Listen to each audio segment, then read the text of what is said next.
What's up, DS3 TV? We are back for another video. This one is overly simplified. The Pig War.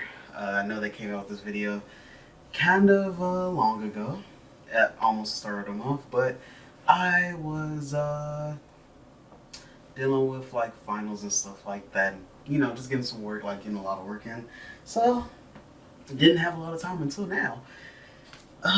Did good, passed all my classes, and now we're here. So yeah, let's get to the video. Also, I filmed the Q&A. I might actually refilm it because I got some more questions that actually I kind of wanted to answer. And also, what else did I film? Oh, I filmed a new type of video too. It's gonna come out like one day along with like another reaction video. So if you guys want to see it, please like it up, because I'm very nervous about new content that I want to do, but I want to start getting some new content on this channel because I don't want it to just be, the channel just fade away and because it's just the same repetitive content.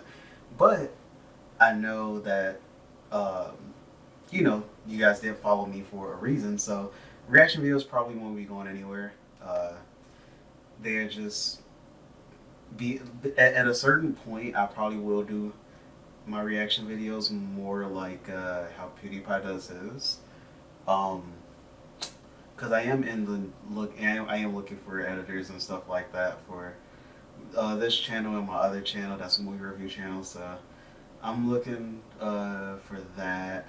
And yeah, let's get into it. Just trying to see what we're about to do, and yeah, so let's get into it. And few days only. Get it quick along with some beautiful new character pins. Look at us, boys. We've only gone and bloody done it. Yeah. We beat the Brits and secured independence. Now to expand westward and conquer the rest of the continent. Yes, like a good newly independent country should. Thomas? It looks like a bunch of different people already live out west. What? Oh no, that means we can't expand. I hate my life. Whoa, whoa, whoa. I didn't say they were white people. Yay. At the end of the Revolutionary War, when the United States secured its independence from Great Britain, the two sides met in Paris to settle the terms. Among various things, they discussed American territorial gains, and the British granted them a generous amount of land out west. However, Benjamin Franklin appeared to have an additional fascination. Oh, Canada. So voluptuous. You think we can maybe acquire some of that? Quit ogling our territory. But look at those curves. Look at those curves. I'd worry less about Canada's curves and more about your own curves, Benjamin.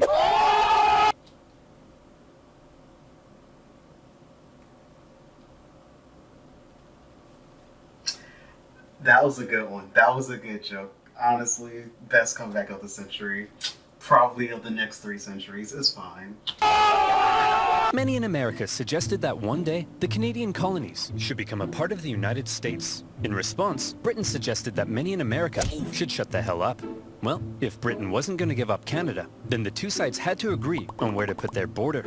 Easy enough for the most part. Follow some existing borders, add in a few rivers and lakes, maybe even a parallel for good measure. But then there was a question. What would happen here? Straight line, straight line. And so it was. The border would go from the northwesternmost point of this perfectly oval-shaped lake and continue in a straight line westward until it met the Mississippi River. Perfect. Or was it? Well, as it turned out, the lake didn't actually look like this, but like this. And the Mississippi wasn't here, but here. So in the end, none of that made even the slightest bit of sense. Don't blame the Founding Fathers. They were just using the best map available. Nice. I mean, it happens. It happens, that the maps aren't always accurate. It's fine. Blame the guy who made it. But to the minds of the day, the issue had been solved. And it was finally time to start getting along. Oh, back to war they go. The Glorious War of 1812 saw the Americans try to invade Canada. It's the war that's the least talked about because Canada won. And mind you, me that wants to be a Canadian citizen knows a lot about this war. And the British burned down the White House. But when all was said and done, it was pretty much a draw. And once again, America and Britain had to enter into peace negotiations. By now, both... Yeah, I guess you could say it was a draw. But I say that they technically won because they made it to the White House and burned the White House. So I feel like it was a win. But yeah, yeah. Tomatoes, tomato. Both sides realized the original border they came up with was a piece of hot garbage. And since America had also recently obtained a huge amount of land from Napoleon, they decided they would need to re-examine the border issue. Straight line, straight line. And so it was. To fix the problems of the previous border agreement, they decided to go from the northwesternmost point of this lake, as had been previously agreed, down to the 49th parallel, and from there the line would go straight as an arrow up until the Rocky Mountains. But beyond the Rockies, the two sides couldn't quite agree on where it would go next, because both sides claimed the territory beyond the Rockies was theirs. See, throughout its early history, America as a nation had its eyes heavily fixated on all that juicy land out west, ripe for invasion. Settlementation. America wanted to expand. Not only was it their right, some believed it was a destiny given to them by God himself to multiply and spread across the continent, like rats or disease. Okay guys, just before we take over They didn't think of themselves as diseases, but they basically were. Because if you know anything about every Native American tribe they came in contact with, they kind of were. everything, God definitely said this is what we're meant to do, right? Yeah, that's what he said. Isn't that what he said? And who was it who spoke to God? It was Billy, right? I thought it was Sharon's cat. I hear voices all the time. Well, it was one of us. There's no way we made... Her thing said, I hear voices all the time. This whole thing up to justify our ruthless collective imperialist tendencies. All right, well, in that case, let's get out there and make the world a better place, just as God intended.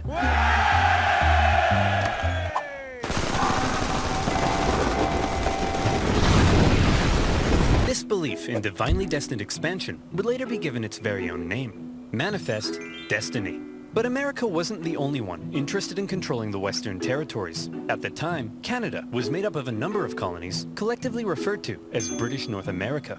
This one over here was owned by the Hudson's Bay Company, a British charter company dedicated to turning as many beavers as possible into as many felt hats as possible, as quickly as possible, and the indigenous people became a key supplier.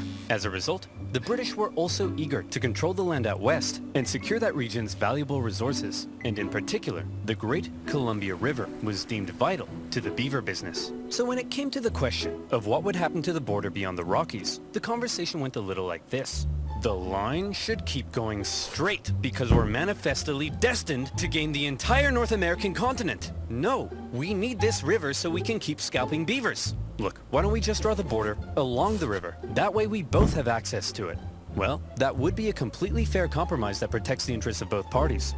And there's no way I'm ever gonna agree to it! Yes, because that would make too much sense and be too smart.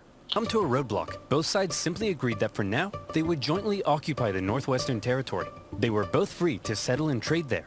But rest assured, the agreement was only temporary.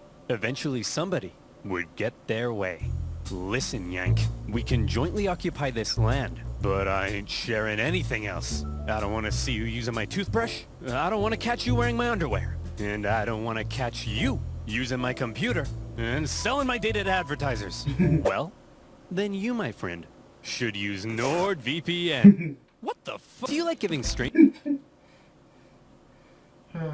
gonna kind of skim past this.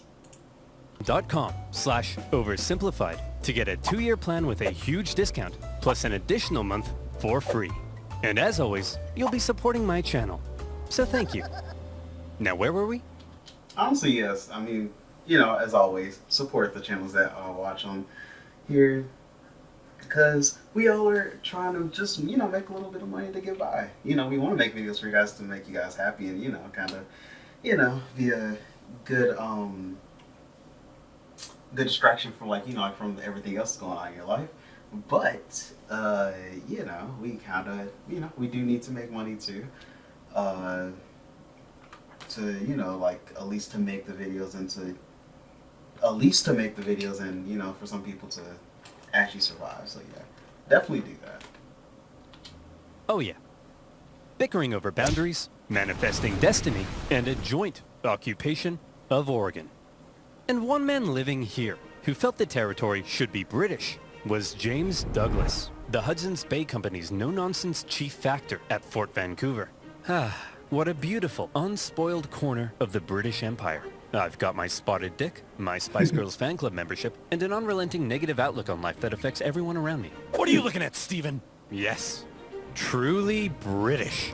What the?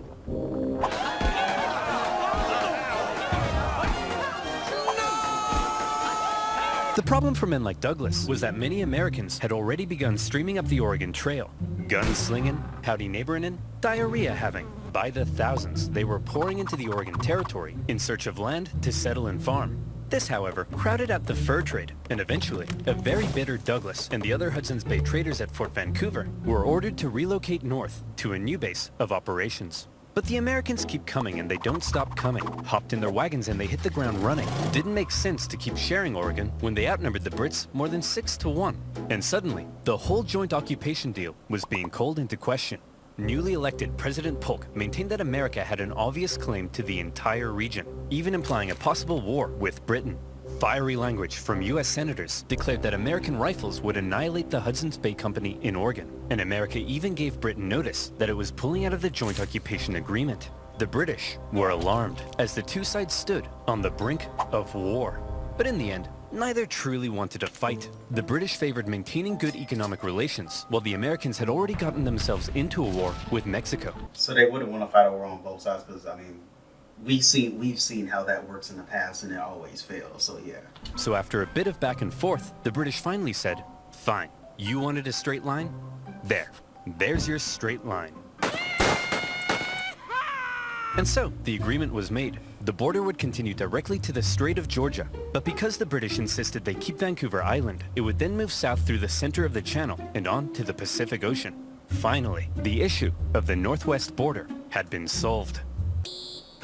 Hold the phone. Discrepancy detected. Enhance frame, 200%. Enhance.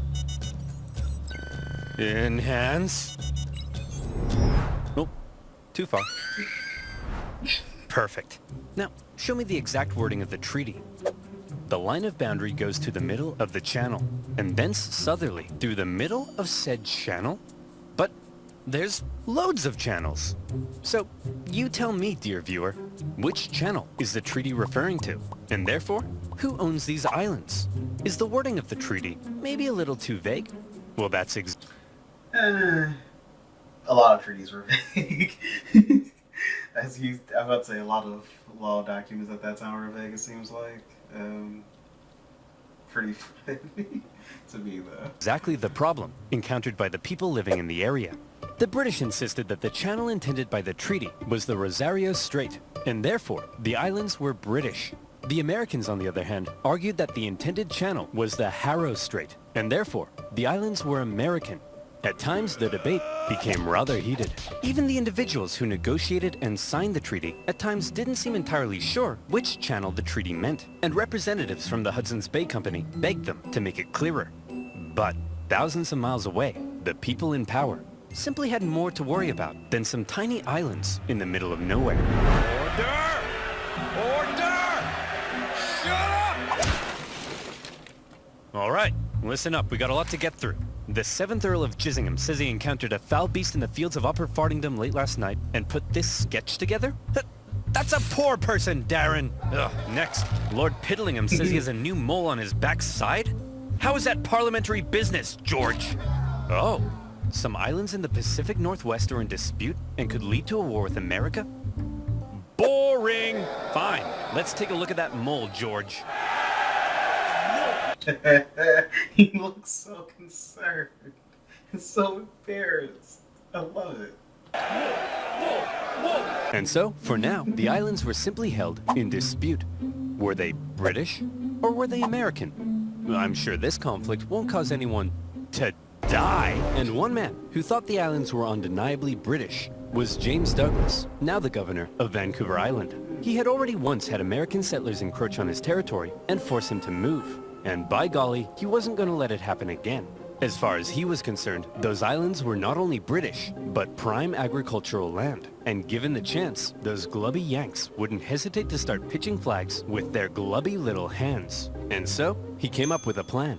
If the British settled the islands first, then that would surely secure them for Britain. And so in 1853, Douglas sent an Irishman by the name of Charles Griffin, along with some Hawaiian shepherds, to go set up a sheep farm on San Juan Island. And set up a sheep farm they did. The place was rammed with sheep, 1,369 to be exact. But within those flocks of woolly cowards could also be found a number of beautiful, prized Berkshire pigs. Oh, Porky, you look stunning. You're the greatest thing that's ever happened to me. Would you perhaps like to go to the island ball together tonight? Oink once for no. Roll around in that cow crap if yes. Yes! I'm covered in poo and I'm the luckiest man alive! Yes, you are. But life on the island for Charles Griffin wasn't to be a perfect paradise of pig pageants, because unfortunately for him, the Americans also believed the island was theirs.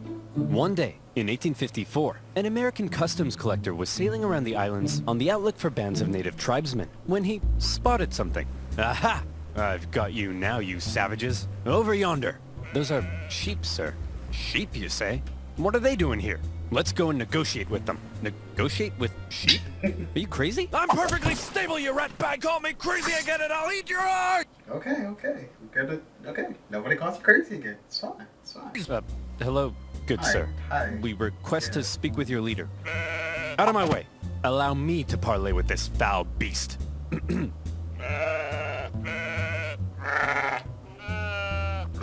Hey, stop threatening my sheep.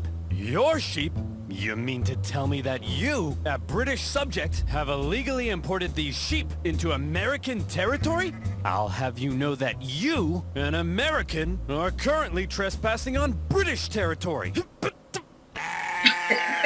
The Americans felt that they were entitled to collect taxes on the British property. You know, because the island was American, and they threatened seizure if dues weren't paid. The British, meanwhile, threatened to arrest the Americans. You know, because the island was British, and the two sides were in a standoff. To give Charles Griffin the legal power to deal with the American trespassers, Douglas said, "Hey, put on this wig." Boom, you're a magistrate now. And in turn, Griffin went to one of his Hawaiian shepherds and said, "Hey, I'm making you a constable. Put on this badge." The British then went off to arrest the US Customs Inspector. But, being an American, he emerged from his tent with 4 pistols and a giant knife, so the Brits had to back down. Eventually, raids by northern tribes chased the US officer from the island, but the Americans weren't done yet. Officials from nearby Whatcom County in Washington Territory believed the island fell under their jurisdiction, and they decided it was time to make the British pay up once and for all. They sent one Sheriff Barnes to go confront Charles Griffin. "Hey, you owe us $80.33 for all this farm stuff you got here. Go suck an egg!" Oh, I see. So that's how it is, huh? That's how it's gonna be, is it? That's the way in which things are, eh? That be how it will, is it? Will it be how that is, huh? That be the way in which things be the way they are, is that— Get off my property! So the sheriff and other Whatcom County officials felt they were now well within their rights to seize and auction off Griffin's sheep in order to recoup lost taxes. And who would they auction these prized breeding rams off to but themselves? Then, in a pretty chaotic scene, they worked to tie the rams to their boats. And when Charles Griffin came running to rescue his kidnapped sheep, being Americans, they pulled out guns on him, and he had to back down. In all, Charles Griffin lost 34 breeding rams, and he was furious. The British complained to the American government, who were shocked to hear what had been going on at their northwest border. And both governments told their officials in the area to back off. We're not trying to start a major war over some dumb sheep and a stupid island. But also the islands are definitely ours. Under no circumstances let the other side have them. For now, both governments agreed to set up yet another boundary commission to decide which channel was the correct border. But it often devolved into petty bickering. The British did make one interesting suggestion though. We could draw the border through this middle channel and split the islands between us. Well, that would be a completely fair compromise that protects the interests of both parties. But we don't do fairness here because it's not in our blood. And there's no way I'm ever gonna agree to it! And in the aftermath of the sheep raid, James Douglas, still stationed at Fort Victoria, became even more cautious of American encroachment into his territory. Mr. Douglas, sir, it appears an Indian has discovered gold in the Fraser Canyon, just north of here. Shut up! Keep your voice down, boy. We can't risk those glubby Americans hearing about this, or our territory here will be infested with them. Oh no! Oh no!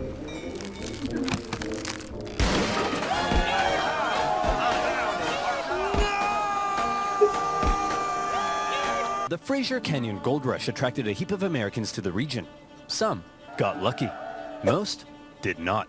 And of those that didn't, rather than returning all the way home, many simply decided to settle in the area.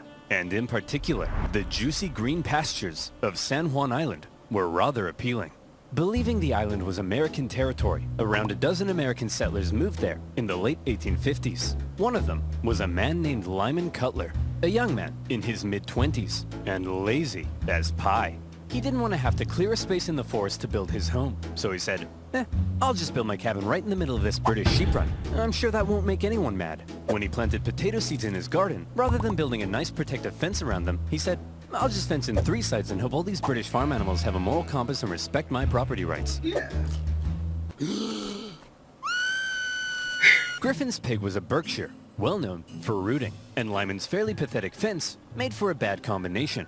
Numerous times he had had to chase the pig away from his property, and he once angrily marched up to Griffin's home, saying, Hey, British farm idiot, keep your stupid pig out of my potatoes. I mean, you could just build another part to your fence, but no, that would be too smart. It is up to you to keep your potatoes out of my pig. Griffin was furious with his new American... He kind of should have said that. That's kind of what... It's like arguing with the idiot here. What the heck is this? Come on now. Neighbors. They built their homes all over his sheep pastures. And besides, what right did they have to be here anyway? It was British territory. Lyman, on the other hand, swore the local government had assured him his land claims were legitimate. And so to him, the British were out of line. Look at that sick freak. In love with his pig. Isn't that just sick? Yeah, what a freak. Not like our love, Spuddy. Ours is all natural. Yep, just a man and his potato. Nothing wrong with that. But the tension between Lyman and Griffin was just about to explode. Huh? What the? Spuddy? All right, you damn dirty pig. That's the final straw.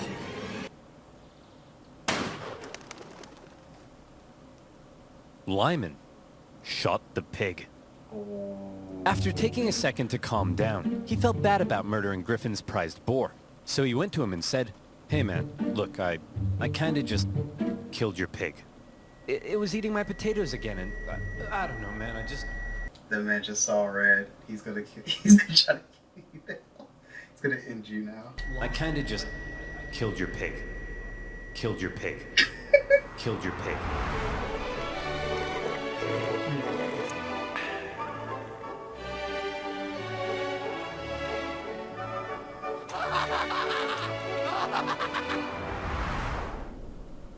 You swine! No, the swine is the one I killed. I'm Lyman.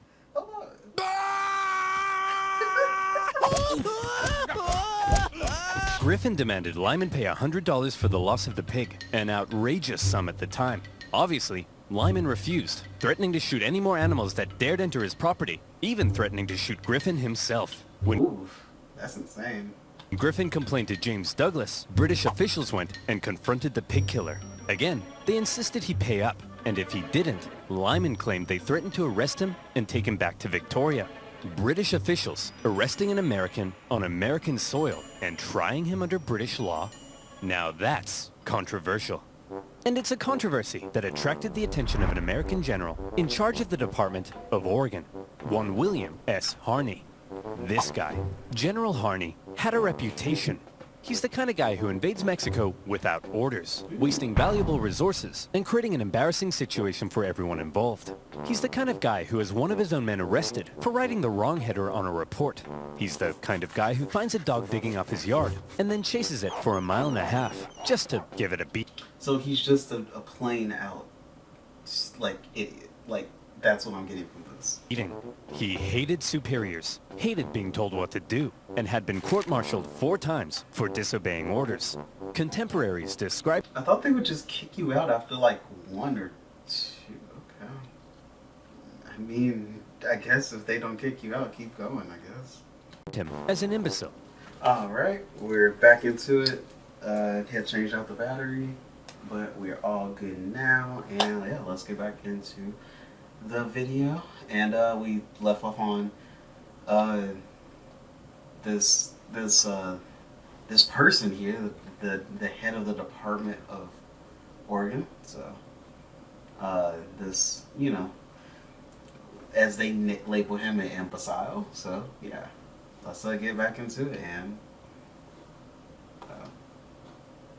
what? All matter and no mind, an arrogant humbug, and a laughingstock. Like I said, General Harney had a reputation. He hated the British and was out for any opportunity to earn personal glory for himself. By some accounts, he even wanted to become president. And so, in July 1859, when he happened to visit San Juan Island, and he learned of the plight of the Americans living there, the shooting of a pig, and the British threat to arrest Lyman Cutler, General Harney went into scheme mode. Hey yo, Captain Pickett. Yes sir, listen carefully. I need you to go pick up some flowers and bring them to my place later. I've got a plan. Here I am, sir. What's the plan? Pickett, you and I are going to start a war. What do you mean, sir? Okay, listen up. An American man shoots a worthless pig on San Juan Island, and the British threaten to arrest him. Outrageous, but we can use it. We get the settlers there to send us a petition saying they need American troops for protection. That's when you go with your men and occupy the island. The British will find American troops on an island they consider theirs so offensive, they won't hesitate to blow you to smithereens. Then, it's war. We bring in reinforcements and we fight back. I'll write to Washington, D.C., letting them know what's happening. But here's the kicker. My letter will take 6 whole weeks to get there.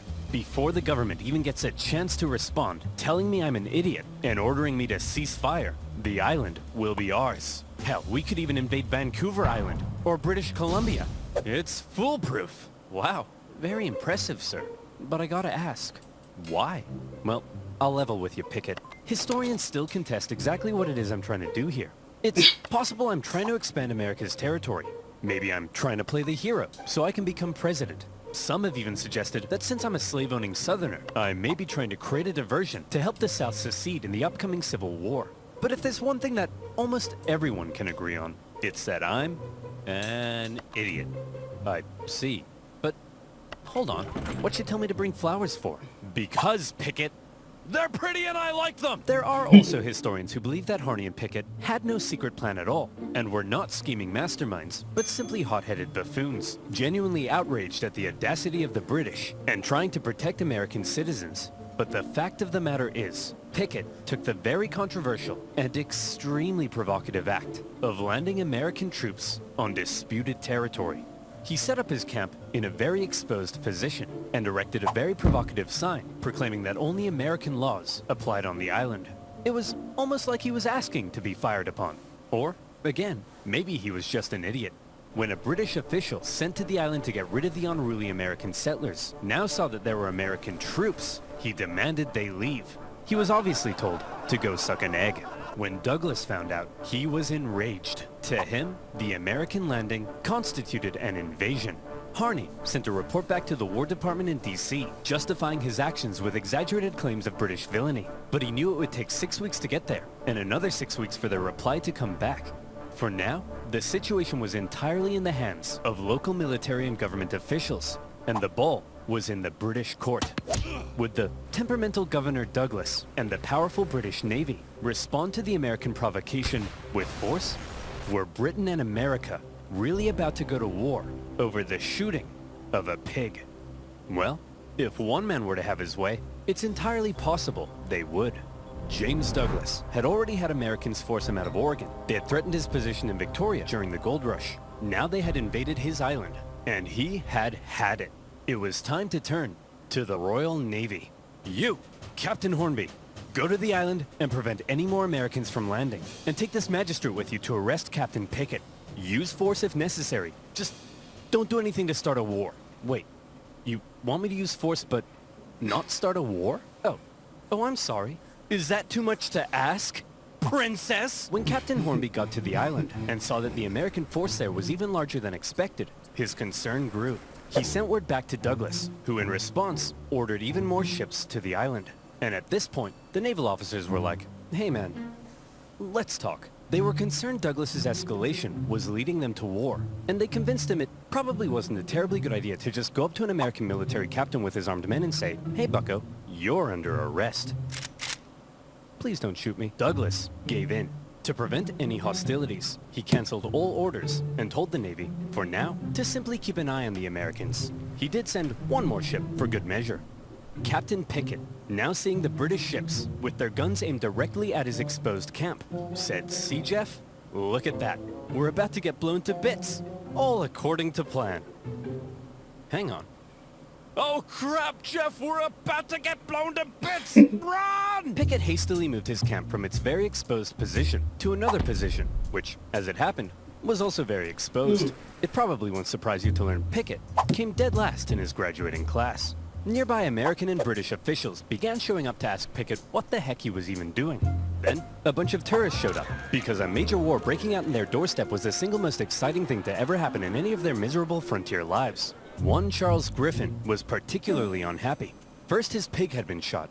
Now his sheep pastures were being trampled by soldiers and tourists alike. He complained to Governor Douglas, who was still pretty upset about the whole thing. Douglas felt British honor itself was at stake. So he decided that if American forces were allowed to be on the island, well then by golly, the British should be there too. It would be a joint military occupation. Upon hearing Douglas's new plan to land British troops on the island, Captain Hornby decided to go speak with Pickett in person. After informing him of the plan, Pickett replied that if they dared land, he would open fire. So there they were. The British had orders to land. The Americans had orders to prevent their landing. This was it. War. Over a small island in the middle of nowhere. Over a pig and some potatoes. Over whether the US-Canada border looked like this or like this. It was stupid. Hold on. This is stupid. To heck with it. I'm not landing those troops. I'm not gonna be the one who starts a war. The captain decided not to follow Douglas's order. And good thing he didn't, because pretty soon after that, the leading British admiral in the entire Pacific region showed up. Rear Admiral Baines outranked Governor Douglas. When he heard of everything that had been going on, he was stunned.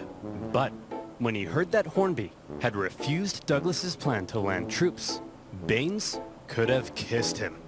Whether he He was really the only smartest man there, it seems like. did or not, history doesn't tell. But I like to think they did. The Rear Admiral canceled all of Douglas's orders and instead pursued a policy of not interfering with the Americans until he could contact the British government. The Americans, not knowing the British no longer intended to land, had sent reinforcements and began fortifying. But even still, the British Navy did nothing. And finally, when word made it across the planet, informing the two governments of the ongoing crisis, everyone was shocked. Holy crap! Harney landed troops on disputed territory? Man, I hope the British don't find out about this. Buchanan? Oh crap! The British! Why are we getting reports of American troops on San Juan Island? Whoa, whoa, whoa, whoa, whoa. I don't know, man. Nothing to do with me. But you're the president. What? Breckenridge? Am I the president? Yes, sir. And hey, we got a problem. It looks like the southern states are considering seceding, and we're headed for the biggest crisis in the history of the nation. And it's your job to fix it, sir.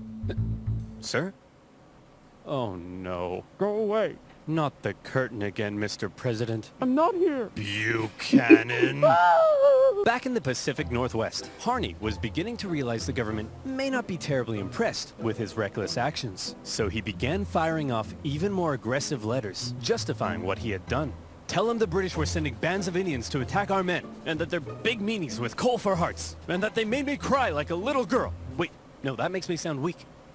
They made me cry like a big girl. Yeah. That's it. When the president received Harney's new letters, his anxiety only grew stronger. Oh, crap. Hey, General Scott, please make this go away. Leave it to me, sir. General Winfield Scott was the commanding general of the entire U.S. Army. Well known for his negotiation skills, he was a veteran of the Mexican-American War, during which time he had had to deal with General Harney's idiocy and insubordination. And he watched as Harney got away with it all, thanks to his friends in high places. It's safe to say that Scott really did not like General Harney. By now, General Scott was racked with gout, and he was so big he had to be hoisted onto his ship in a basket. Nevertheless, he began the long journey to the Pacific Northwest. Okay, everyone, get over here. Will somebody please tell me what the heck is going on? I'll tell you, General. It all started on one fateful day last summer. Spuddy? All right, you damn dirty pig. That's the final straw. What? Hey, you can't get away from me!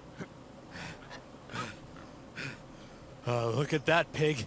Nowhere left to run, eh? I'm gonna enjoy this. Lyman, if you spare my life, I grant you 3 wishes. Was that working for you?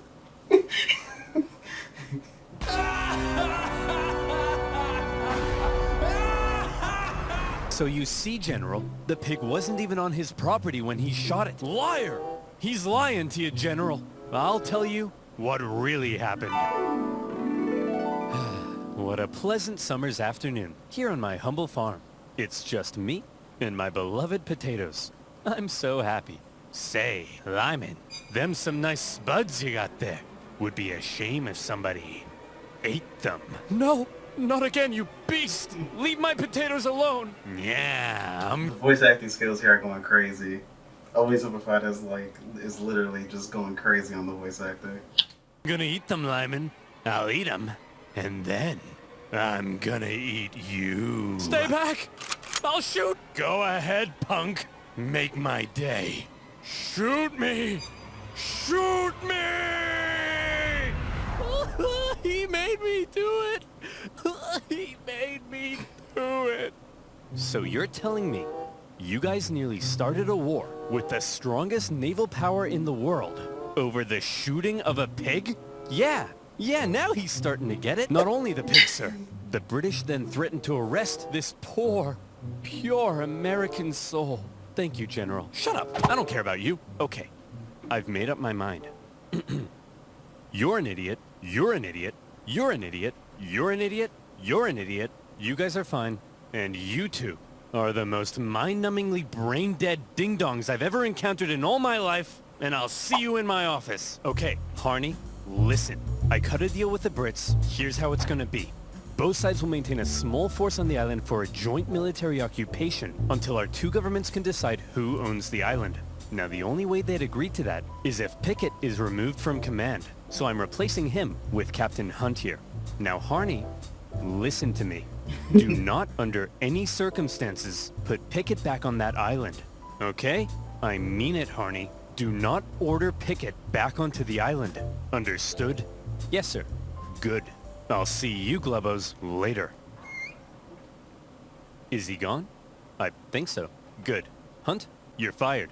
Pickett, you're going back on the island. All right, you psychopath. I've been waiting years for this. I hate you. I've always hated you. Harney had not only ordered Pickett back onto the island, but his department even notified the British that it did not recognize the joint occupation settlement, while everyone else had decided on peace. Harney appeared to still be threatening war. Needless to say, a furious Winfield Scott soon removed him from command and sent him elsewhere.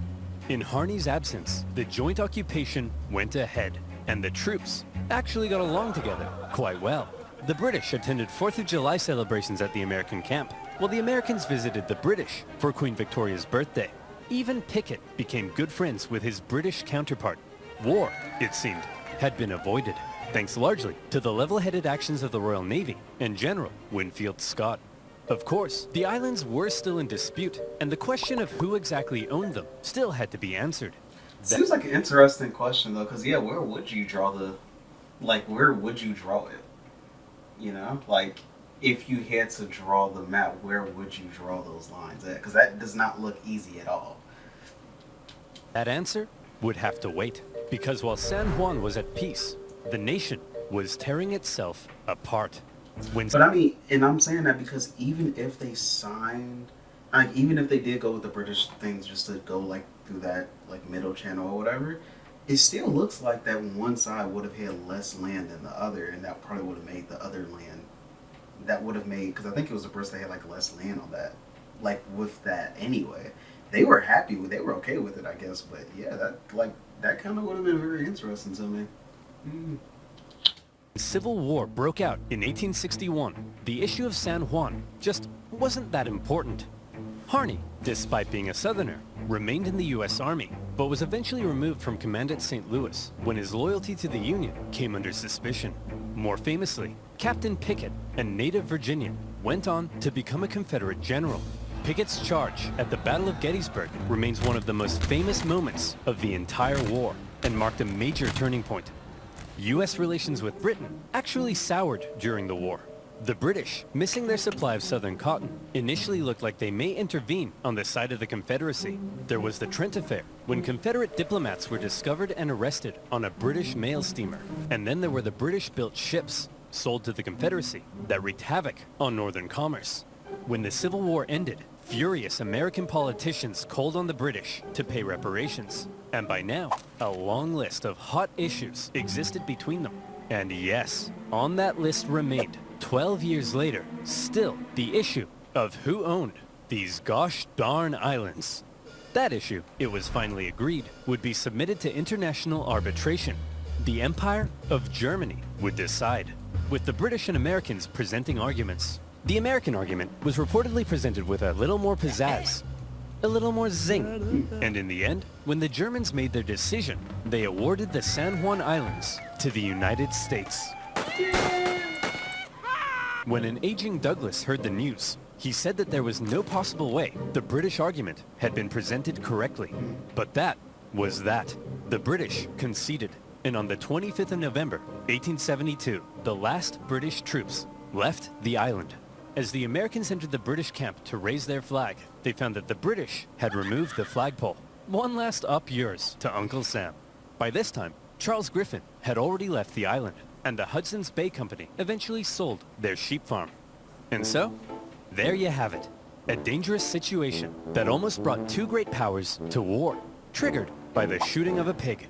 But thanks to more level-headed minds and an eagerness for peace and cooperation, conflict was avoided, and the only casualty of this pig war was, well, just a pig.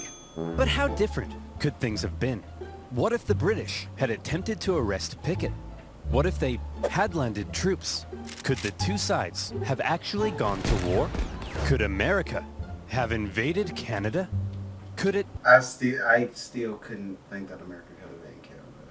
Like, the funny thing is, when they tried to last, they were seen as a very, like, one of the greatest military powers. You know, like, at least their army was considered very good.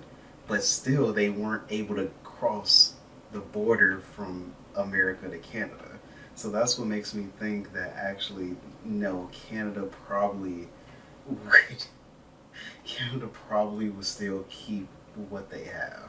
They really didn't want to be a part of the U.S. And I feel like that's the thing too. They didn't really want to be a part of the U.S. The U.S. wanted them to be a part of them, but they really did not. In Britain, it's kind of like this. U.S. would have lost the American Revolution if they did not have, if they had more British support. Since they didn't have a lot of British support, they want it because of, espionage and like stuff like that. But if they had a lot of British support like Canada does, probably they wouldn't have done it at all. They would not have hit anything. Like it was still like it was still probably it probably would have been like a peaceful. It would have had to be like a peaceful negotiation or something like that, or just like it would have had to been. It would have to been something different, right? So yeah, that's just how I see it. Perhaps still invade Canada. Think about it. Why not? We have the manpower. We have the arms. It's our manifest destiny. Picture a future where American Mounties wear red, white, and blue and hail the stars and stripes. Where Wayne Gretzky would wave the American flag every 4th of July in the streets of Montreal. That sounds terrible. Maple syrup, the greatest American food. Banff, the greatest American national park. One united nation under the leadership of our glorious president, Drake. No longer shall we tolerate our smug neighbors to the north with their affordable insulin and endless comments complaining that I don't talk about Canada enough in my videos. That's right, Canadians. Watch your backs. Sleep with one eye open tonight. Because Biden's coming, baby. And this time, he's coming with a vengeance!